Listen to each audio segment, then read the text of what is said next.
Season 3, Work Done, Physics in Necrotic World, Episode 45, Leslie Cube. Leslie Cube. Welcome, strangers. On a heat-resistant mat, you're meant to place your Leslie Cube.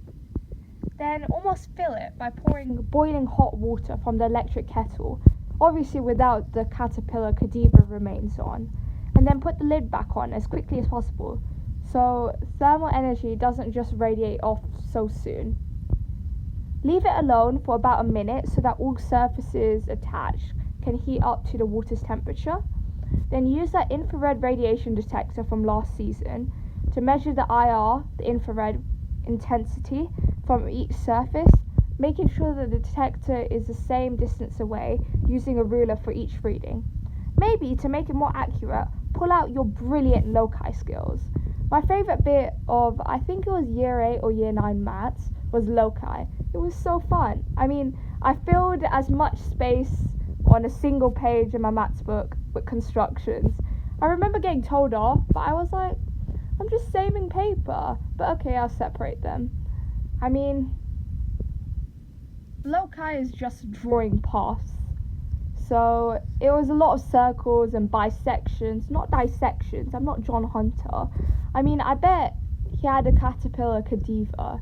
I bet there's one or like multiple of them somewhere in his museum.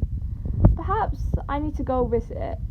I told my friend, I remember telling her, she still can't forget it, how fun loci was.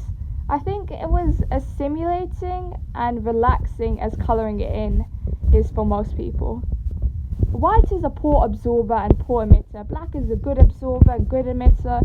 Smooth, shiny surfaces are rubbish absorbers and rubbish emitters. Matte grey, you know that dull colour? But I actually love it on t-shirts. Yeah, it's my favourite t-shirt colour. Matte grey. It's a good absorber and emitter. Vanta black is apparently the blackest paint created. It's like a coating. You know what?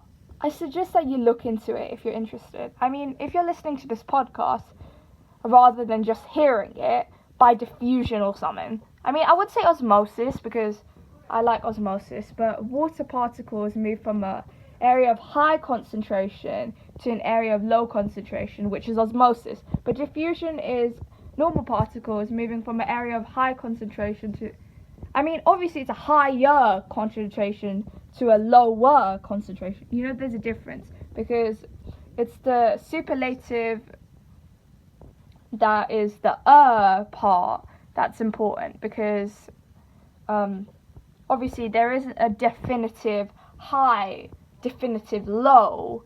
It's just higher in comparison to the other, or lower in comparison to the other, or hotter in comparison to some other.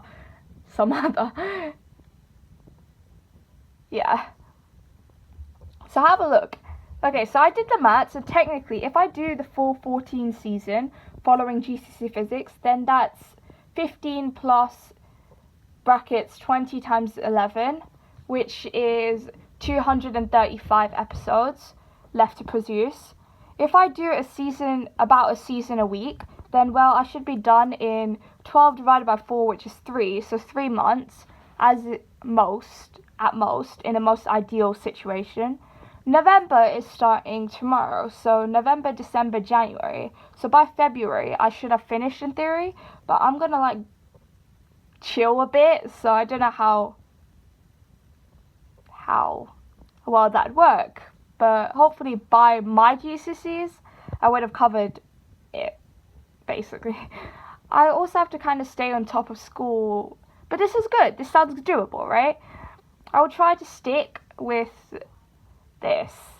So I'm only using the GCSE as an anchoring point so that I still did a relevant revision instead of, according to some people, getting carried away and blabbering.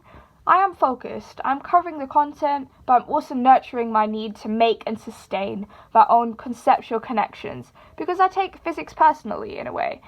I mean, you could say that. I want to play that music. It's all about the music. So see you next time at Physics in Necrotic World. This is your host, Rimona Christian, R out.